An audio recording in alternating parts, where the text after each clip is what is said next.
Excellent. We are up to the third parsha, Lekh-Lekha, where we are introduced to the story of Abraham. And let's say a blessing for studying Torah, and then I'll tell you where I'm focused today. I think you'll find it interesting. Baruch atah Adonai Eloheinu melech haolam, asher kidshanu b'mitzvotav, v'tzivanu la'asok b'divrei Torah. Blessed are you, source of life, who sanctifies us with your mitzvot and has given us the mitzvah of engaging with the words of the Torah. Amen. Thank you. Hello, Oregon and Florida and all parts in between, and Woodstock and Dutchess County and Albany and Philly. What fun. How great. Okay, so today I turned to a teacher that I like to listen to a lot, who I've spoken with you about before, named Rabbi David Foreman. His organization is called, just a moment, I'm gonna show that to you. I mean, I'll not show it to you, I'll just tell you about it, and then I'll show it to you later. It's called alephbeta.org, ALEPHBETA, alephbeta.org. And Rabbi Foreman is a modern Orthodox rabbi down in the Five Towns in Long Island, who I find to be so insightful. I've actually subscribed to his teachings. One of the things that's interesting about that for me, and I know I've said this before, is that sometimes my experience of modern Orthodox teachers is that they get so focused on quoting different commentators and commentaries that I can lose the forest for the trees. And that doesn't mean it's not a worthwhile undertaking, but it doesn't, for me, often the deep teaching doesn't come across. It's more like the fireworks of how many quotes you can pull up. And Rabbi Foreman is doing something different. He's really keeping his eye on the ball of what is the Torah trying to teach us. And his focus, which I find so appealing, is on literary analysis. He goes deep. He knows all the commentaries, but his focus is on the text itself and finding the through lines, the clues, the patterns in the Torah text that illuminate what he thinks is the central theme of the teaching. So I highly recommend his teachings. He does them mostly with these cute little animated videos that are, I think it's probably a good technique because you're getting to watch while you learn. And they're 10 to 12 to 14 minutes each. And he has many students now who are also presenting these. Anyway, I just admire what he's doing. And if we have time today, I think I'm going to end the class with one of those videos, just so you can experience it. I found that he'll do a better job summarizing his own teaching than I will. And the other thing I want to say about Rabbi Foreman's approach is that he's dealing with a text that is, as we are, patriarchal and male-centered, right? And he doesn't apologize for it. He's not defending it, but he's just taking it on its own terms and pulling out the teachings that I think actually transcend gender in many, many, many cases. So that too is a layer that we can add to it, but I don't find it jarring because he's simply describing the text in its own terms without apology. And that's also, I find, refreshing because I can take it from there as I need to. Okay, so I'm going to explore probably 1.5 themes We'll see how much we have for the time. Okay, so the question that Rabbi Foreman raises in his videos about this week is, why Abraham? Okay. The text of the Torah doesn't explicitly tell us why God chooses Abraham to reveal God's, to call to reveal God's presence to, and to make this promise to of a covenanted relationship that his offspring will have. It doesn't say why. So as many of you may know from Torah study, that's a question that has bedeviled and fascinated any Torah commentator from day one. And so the classic midrashim about Abraham, which are brilliant midrashim, the stories about the story, imagine Abraham's early life. And some of you may be familiar with some of these stories. Abraham's father was had a store where he sold graven images and idols. And Abraham, from the earliest age, thought this was baloney. And there's this whole story about Abraham smashing the idols in his father's shop. There's a story about Abraham. There's midrashim about Abraham at the youngest age going out and looking at the sky and trying to determine where it all comes from, a seeker. They're beautiful stories, but that's not where we're going to focus today, because Rabbi Foreman looks at the text, and so we will too, as another way of maybe trying to tease out what is not explicit in the Torah text itself, but maybe implicit. Does that make sense, everyone? So let me turn to the first question that Rabbi Foreman raises, which is, using the literary approach to understanding Torah, what is the story of Abraham contiguous to? It's chapter 12 of Genesis. Chapter 11 of Genesis is the story of the Tower of Babel. So, is there a relationship between the story of the Tower of Babel and the introduction of Abraham? And so let me share a document with you where I've excerpted some of these verses so that I'm not scrolling through madly the Torah text on the screen. Let's see, here we go.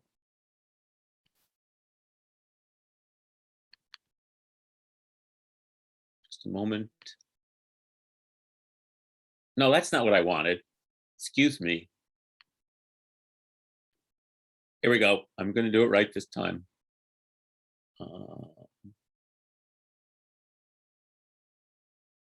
Here we go.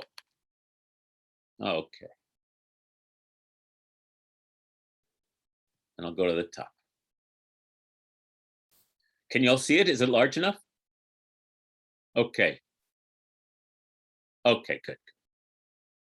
So, a central phrase of the Torah is Shem, a name. And why is Abraham's calling contiguous to the Tower of Babel story? Okay, in the Tower of Babel story, it says, Vayomru, hava nivne lanu ir umigdal, v'rosho b'shamayim, v'na'aseh lanu Shem, pen nafutz al kol pnei har. And they said, come, let us build us a city and a tower with its top in the sky to make a name for ourselves. Else we shall be scattered all over the world. This idea of people building a city and a tower in the center of the city with its top in the sky. Remember, this is right after the flood, and the earth has been repopulated, or is beginning to be repopulated. And they want to make a name for themselves. By the way, as always, type any thoughts or in the chat that you want. And then, of course, we know what happens. God scatters their languages so that they cannot accomplish this. And the story, which has many resonances in ancient Near Eastern politics and storytelling, is that they named the place Babel because Babylon, the name was Bavel, but Babel also in those ancient languages, Bavel, Balal, means cacophony, nonsense, So with wordplay, there seems to be a critique of ancient Babylon by the shepherds and farmers of the land of Israel. But that's not what we're talking about today. We're focusing on the word Shem, name. And I should say that the word Shem and the word Sham, Sham means there. So those two letters, Shin and Mem, recur, as is typical in the Tower of Babel story, which is only 9 verses, 7 times. So we're hearing the resonance of names and place and names and make a name in this place over and over in that story. Let us build a city and make a name for ourselves. Whereas here, when Abraham is called, Abram still, his name is called by God in the next chapter, it says, and Yod-Heh-Vav-Heh said to Abraham, go forth from your native land, from your birthplace, from your father's home, to a place that I will show you. That's verse 1. And I will make of you a great nation, and I will bless you. Va'agadla shmecha. I will make your name great. And you shall be a blessing. Okay. Now, just to keep that, so here, God is going to make Abraham's name great, as opposed to the people who say, let us make a name for ourselves. That's one resonance, which we're going to go deeper into. But I should note, it's very interesting, again, the way biblical language is used, that one of Noah's sons' name is Shem, right? His name is name. And Shem is the ancestor of Abraham. Right after the flood and after the tower, there's a break with a genealogy. And it says, Ele toldot Shem. Shem ben Ma'ashana. Shem was 100 years old when he begot Arpachshad 2 years after the flood. And then what follows is 10 generations.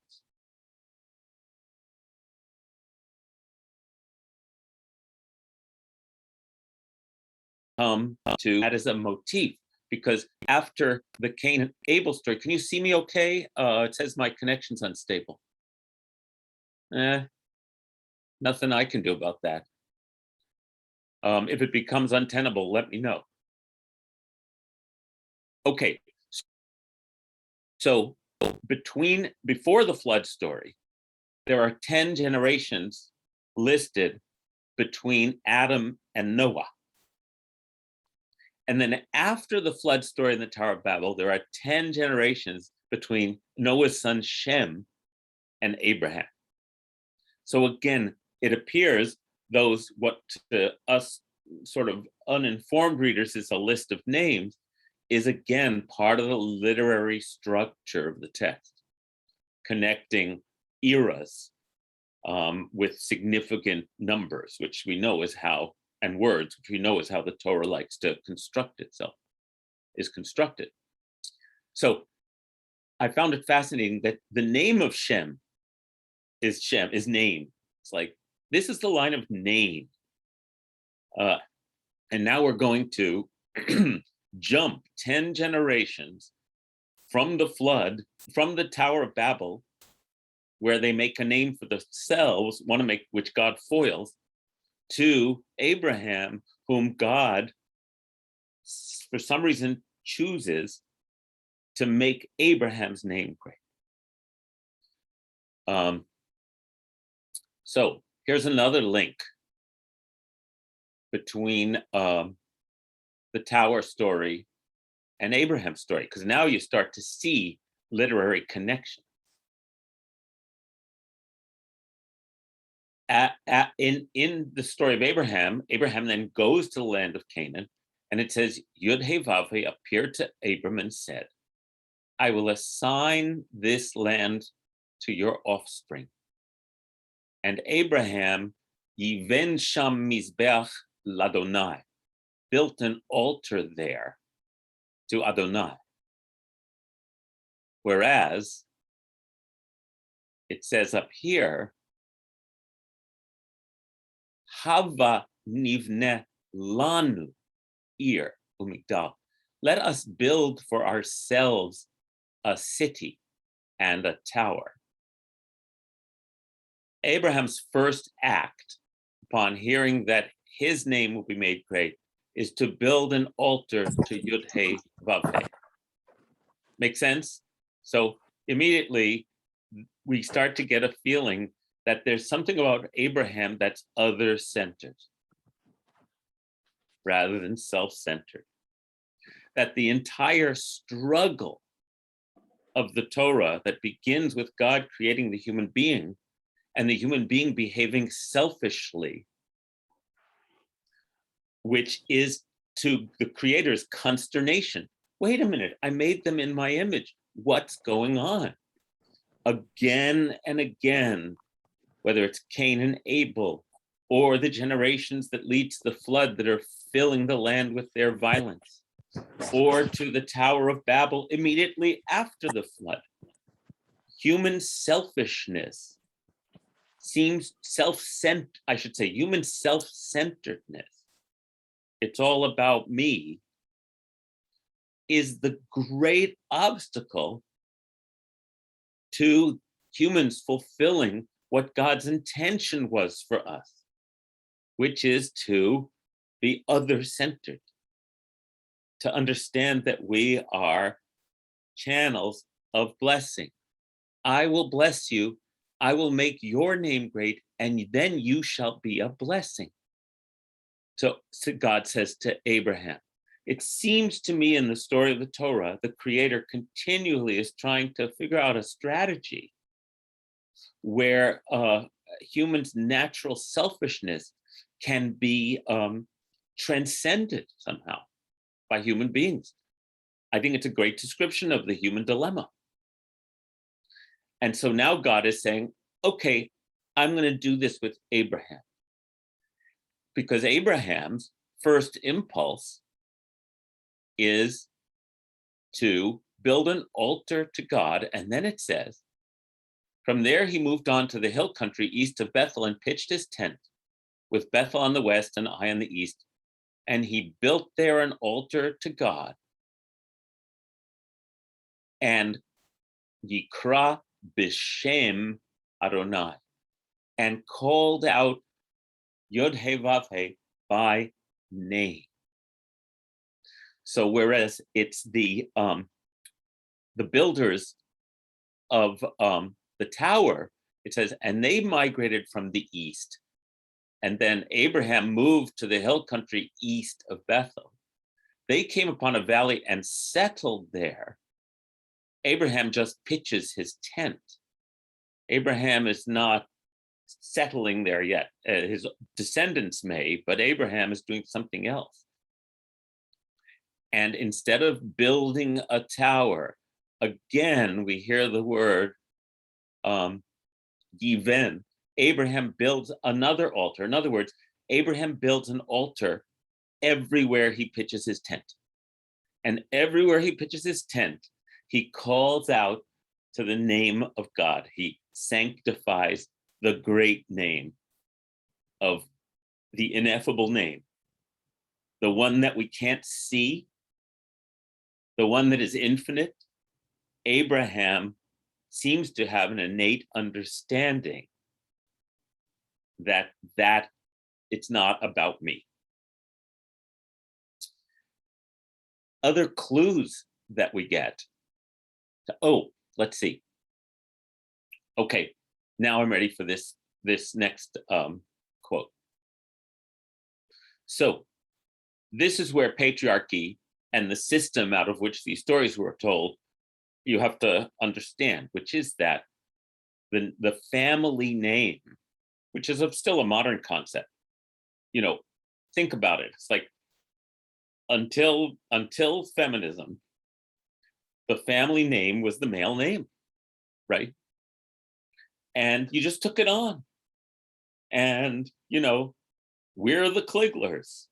That's my dad's last name, right? How are we going to pass on the family name? We're not going to besmirch the family name. This is a very modern concept. Gail, do you want to elaborate on that comment? And Rob, we're going to get to you too.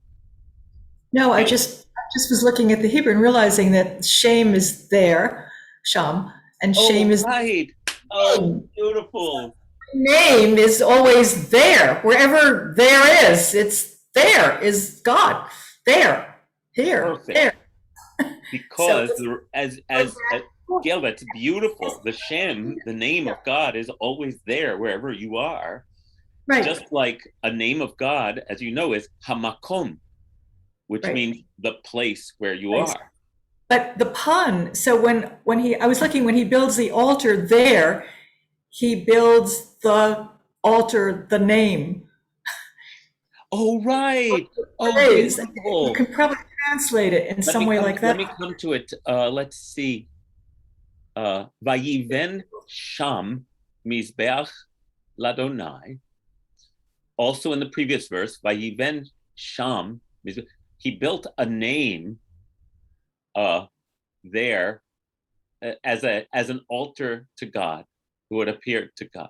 He Vayiven Sham Mizbeach Ladonai, and he built the name there, an altar for God, Vayikra B'Shem Adonai, called out the name of Yud He Vav He, the one, the name.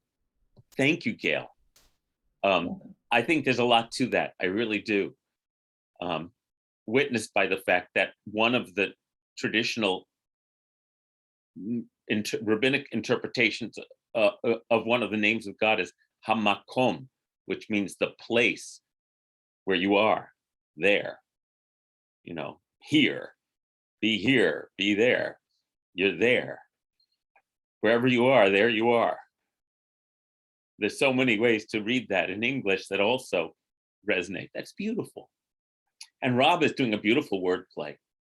Since Shalom contains the same letters as Shem, are there any connections? Well, I can certainly make some poetic connections, because Shalom comes from the root Shin Lamed Mem, which means complete, whole, or perfect. So if you take the word Shem and you insert the Lamed into it, then you're also talking about a oneness that is the name. And you won't be surprised to know that the rabbis are very clear that one of the names of God is Shalom. Wholeness, peace, perfection is a name of God. So there's a lot there, Rob. It's beautiful. Thank you. Yeah. Beautiful. Okay, now boring down a little into this idea of what it means to honor the name and keep it alive. Bear with me while I explain this. In chapter 25 of Deuteronomy, there is a law. When brothers dwell together and one of the brothers dies and leaves no son, the wife of the deceased shall not be married to a stranger outside the family. Her husband's brother shall unite with her. In other words, the brother-in-law, the brother of the deceased, and he shall take her as a wife and perform the levier's duty. Levier is the English word Ellen, I'm going to read your comment soon after I finish this train of thought.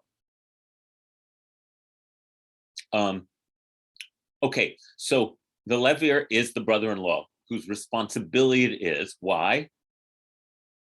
Because the first son that she then bears shall be accounted to the dead brother, that his name may not be blotted out in Israel. So your name is also your legacy, right? Yad Vashem, which means a hand and a name, means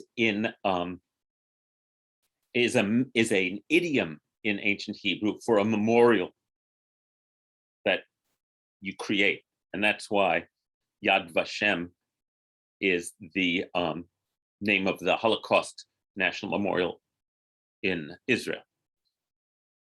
And here the word Shem comes up twice.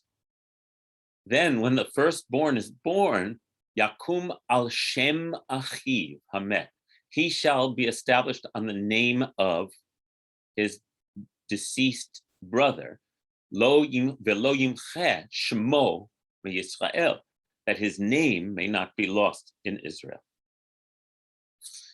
This relates to the daughters of Sulfhad, whose father only left daughters. And again, we're talking a patriarchal society where the name only comes through the male. And they say to Abraham, let not our father's name be lost to his mishpachto, his mishpacha, just because he had no son. Give us a holding among our father's kinsmen. And so to preserve the name, they are given permission to marry within their clan in a way that the firstborn of each of them will have the name of their deceased father. And they keep the name alive that way. So this business about making a name is so important in Torah. I'm going to read Ellen's comment. It's a quote from Dick Schwartz, and it's called No Bad Parts. We need a new paradigm that convincingly shows that humanity is inherently good and thoroughly interconnected. With that understanding, we can finally move from being ego, family, and ethnocentric to species, bio, and planet-centric. Thank you. Do you want to say anything more about that, Ellen?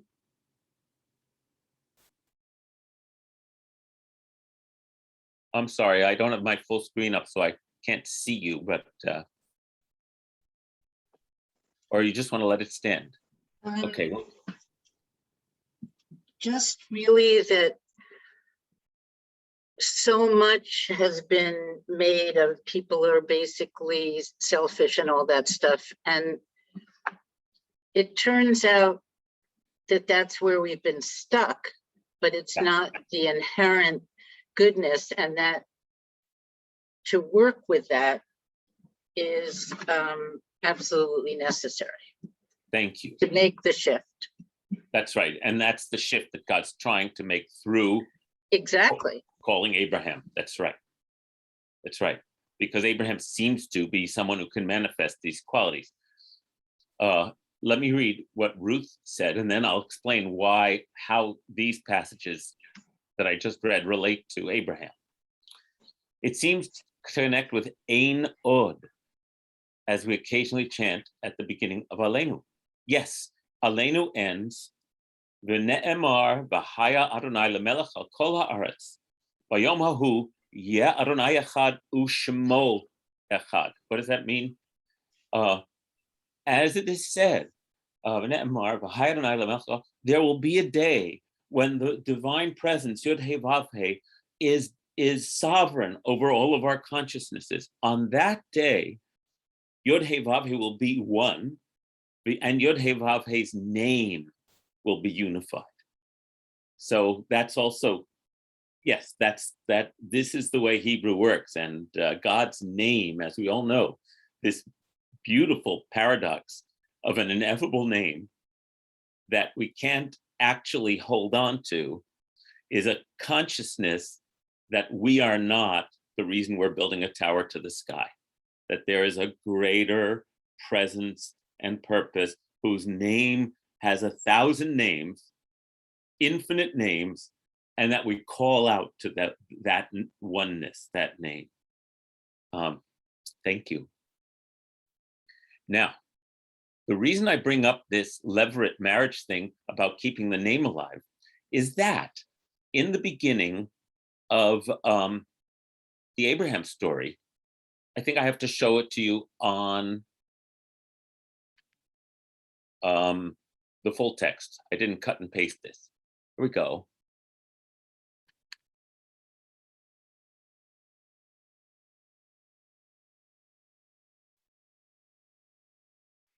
And Terach had lived 70 years, and he begot Abram and his brothers Nahor and Haran.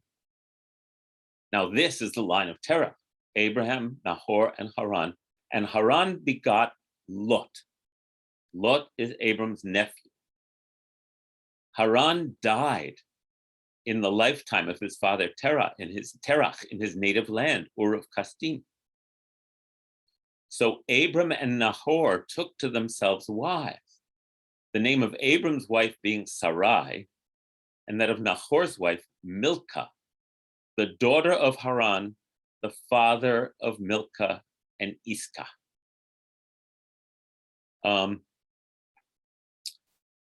Okay, so this is confusing. It looks like Nahor is following the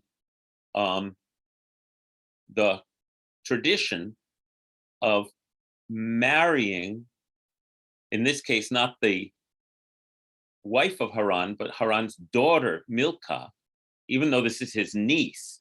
What can I tell you? That's endogamy for you. In order to keep his brother Haran's name alive. And Sarai is identified in the Midrash as Iscah, because the language isn't clear. Because elsewhere, Abram talks about Sarai being his sister, being his, we know that Sarai is Abraham's cousin from later in the text. So somehow Abram and his brother Nahor are keeping their brother Haran's name alive. That's why I showed you those verses from Deuteronomy. Except that Sarai was barren and had no child. And Terach takes his son Abram, his grandson Lot, the son of Haran, and his daughter-in-law Sarai, the wife of his son Abram, and they set out together from Ur of the Chaldeans for the land of Canaan. When they came as far as Haran, they settled there. And Terach died in Haran. Okay, so it appears possibly that Abram, because he's fulfilling the selfless impulse to keep his dead brother's name alive, as opposed to make a name for himself. Remember, the firstborn becomes in that marriage belongs to the deceased brother. So there's maybe something about Abraham's selflessness that God notices. Now, why isn't God noticing Nahor's, his brother's selflessness? I don't know, but Nahor doesn't come on the journey away from Ur Kasdim. Abraham's already on the journey. So Rabbi Foreman is pointing out, with all of this wordplay and all of this focus on names, that maybe Abram is noticed by God because of Abram's selflessness. And maybe Abraham's adoption of Lot, because remember, Abraham is going to take Lot with him. His Lot is his nephew. Abram went forth as Yod-Heh-Vav-Heh had commanded him, and Lot went with him. Abram was 75 years old when he left Haran.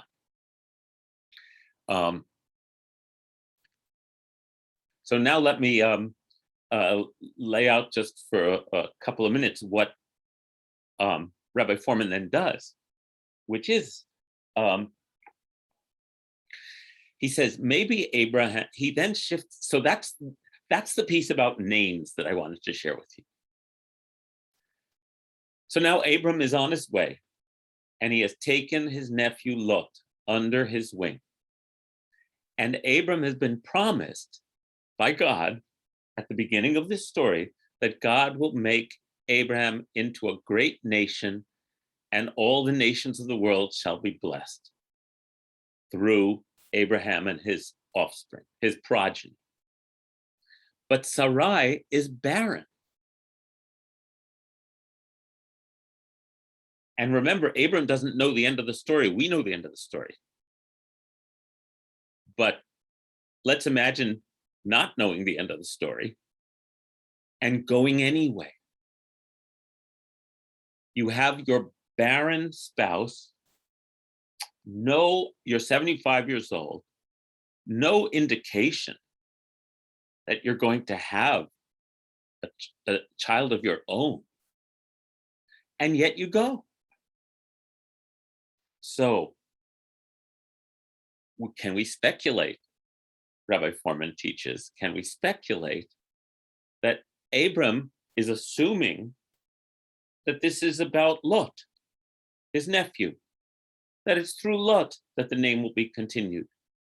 And Abram selflessly, not thinking about his own name, but thinking about this promise from God, maybe Lot is the one. Put yourself in the shoes of not knowing the end of the story and yet going forth anyway. So then here's some more texts to share.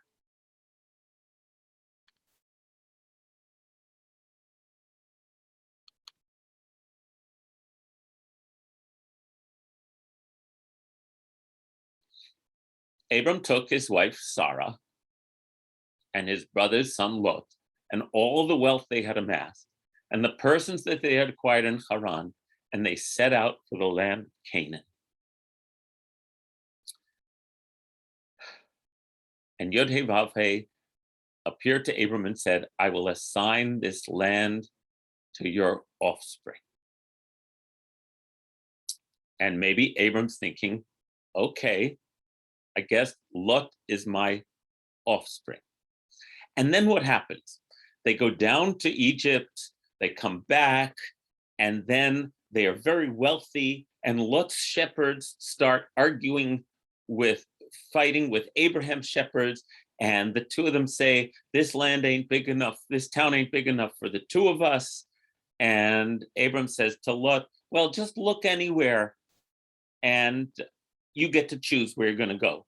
And Lot looks down into the green Jordan Valley and sees Sodom and Gomorrah down there in their verdancy and fertility, and says, I'll go down there. And says, and Lot went and settled in Sodom. Okay, so Abram has let Lot go. Perhaps the narrative Abraham was creating, I guess it's Lot. It's like, okay, that's not working out. So Abram doesn't, once again, Abram's constructed narrative of what this promise must be is like, it's gone again.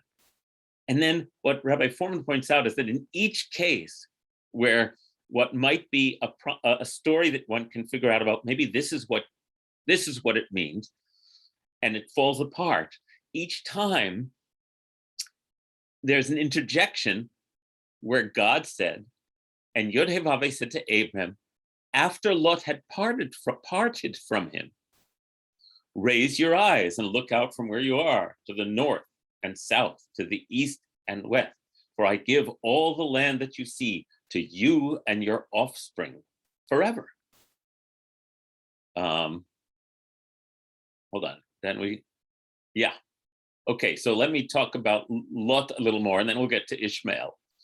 So then Lot, in the next chapter, these chapters don't necessarily hold together narrative-wise in many ways, but he's playing this beautiful literary game of trying to find a thread through them that I find persuasive.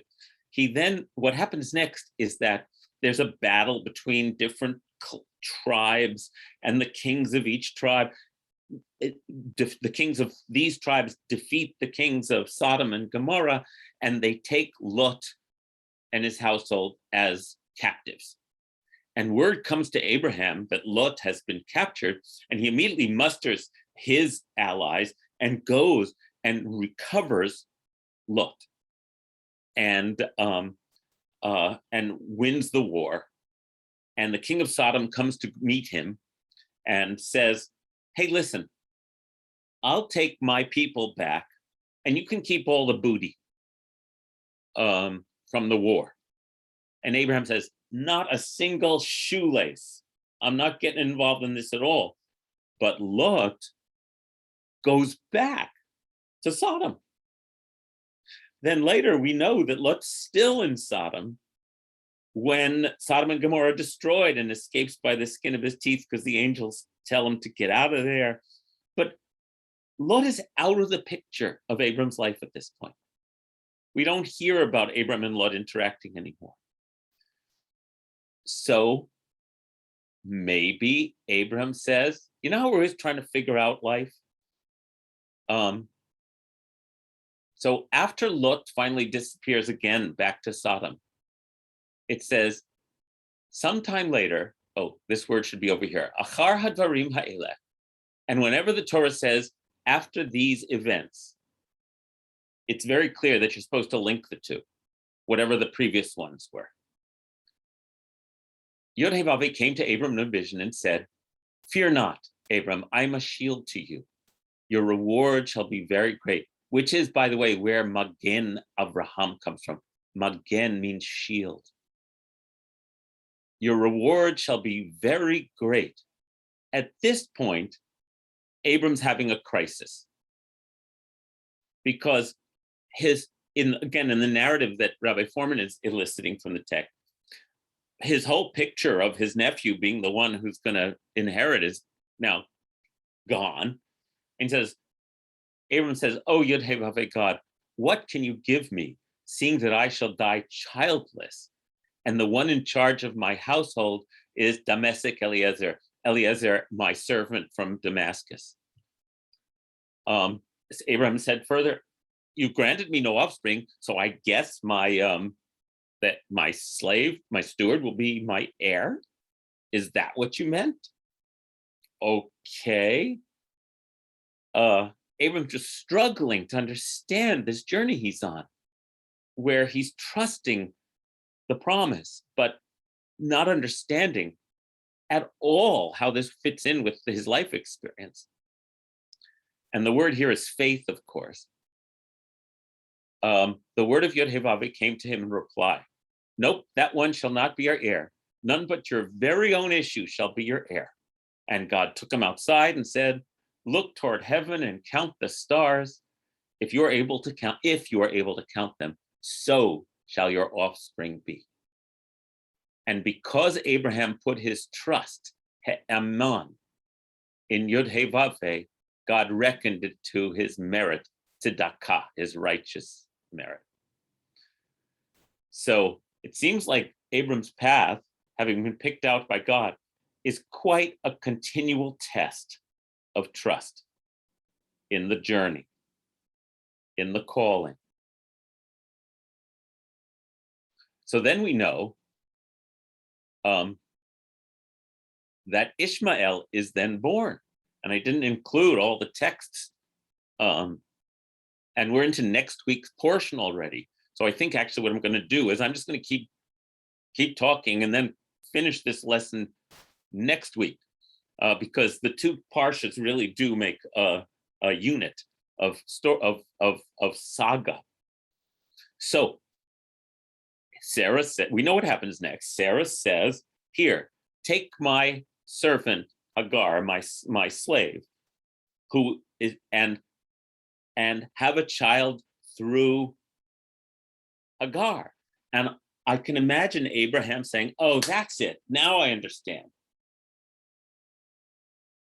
And goes, and Hagar becomes pregnant.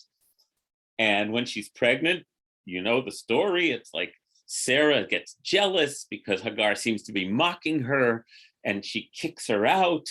And God says, do whatever Sarah says, Abram. And can you imagine? There's this baby coming, and Abram thinks, okay, this is it. And then the baby gets kicked out. It's like, wait a minute. Am I supposed to actually keep understanding and believing in this promise? This is nuts. And then God cares for Hagar, tells her she must go back and accept Sarah's treatment, and Ishmael grows up there. And I imagine Abram's thinking, okay, but no.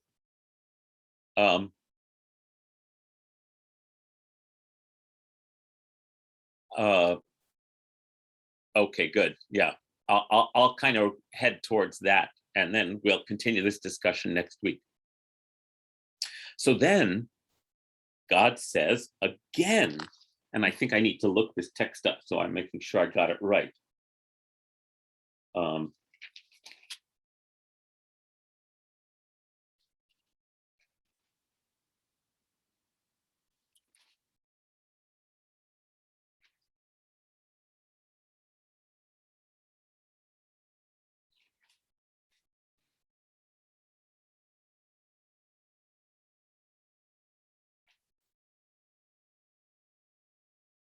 Right, so it's before, once Ishmael is kicked out, that's what it is. We're still in Lekh-Lekha. Once Hagar is pregnant with Ishmael and is sent out into the wilderness, and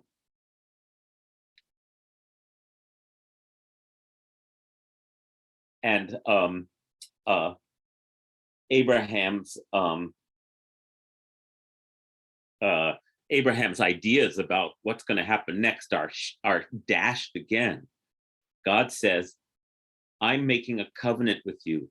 You shall be the father of multitude of peoples, and no longer are you to be called Abram. Your name is to be Abraham, Avraham.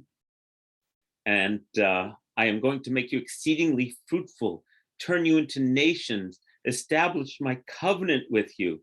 So let me just tell you, so you must circumcise all the males of your household. And then, by the way, Sarah's going to give you a child. And that's when Abraham laughs and falls on his face and says, can a child be born to a man of 100? Can 90-year-old Sarah bear a child? So once again, this promise of a covenant, after Abraham's idea about what the divine plan might be, is once again dashed. This promise of a covenant is repeated with an even more outlandish possibility. Well, is Abraham going to hang in there? That seems to be Abraham's greatness, is his willingness to keep following the voice that is not his own wealth and household. And so it's not going to be Ishmael. It's going to be Isaac. And of course, we know what happens. And I don't think I'll launch into this right now. We'll talk about this next time. But here's where the whole saga of these two portions come together. From the beginning verse to the last chapter of the sacrifice, the command from God to bring Isaac up to a mountain and offer him as an offering there on the mountain. And what Rabbi Foreign points out, and that some of you know, and that this is a kind of a fundamental piece of biblical literary structure, is that when the Bible wants to make a point, and this is true of other ancient literary forms as well, it does something called a chiasm, chiasm, which is like a sandwich of language. So in Hebrew, it's called atbash. This isn't just a modern literary word. In rabbinic Hebrew, it's called atbash, aleph, taf, bet, shin. Now, what is aleph, taf, bet, shin? Aleph is the first letter, and taf is the last letter of the alphabet. Bet is the second letter, and shin is the next to last letter. So what atbash is you look at correlations between beginning and end of passages, and especially linguistic correlations. And you'll note, as did the rabbis noted 2,000 years ago, modern literary scholars note this, biblical scholars, that passages in Torah are often constructed A, B, C, B, A. And that, no, A, they usually do it like this, A, B, C, B prime, A prime. And we will find this over and over again, incredible correlations in these literary kind of units, where the theme of the word language, the word used in the A and the word used in the A prime at the end, the aleph and the taf of the story, are creating a container for what happens in between, and that the actual heart of the matter will be found in the center of those correlations. We're going to go into that in much greater depth next week. But to give you the clearest idea I can, here's a chiasm. At the beginning of the story of Abraham, it says, Vayomer Adonai el Avram, Lekh-Lekha. That's this week's portion. Go forth. Also, go for yourself, or go to yourself. But this phrase, Lekh-Lekha, only appears here and one other place in the Torah. God said to Abram, go forth. It appears in the last chapter of next week's portion. Vayomer, God said, take your son, your favorite one, Isaac, whom you love, Lekh-Lekha, and take yourself. Now, we will hear from that and assume, based on our understanding of how Torah is constructed, that we are supposed to be hearing the whole section from Genesis 12 to Genesis 22 as a package, as a narrative package, because of these literary these parallelisms between the beginning and the end. And of course, that's not the only parallelism, as many of you, I'm sure, have realized in the past. Lekh-Lekha me'artzecha u'mimoladetcha u'mibeit avicha. Go forth from your native land, from the house of your birth. Oh, sorry. Oh, this is a poor translation. Isn't that weird? They left out the triad.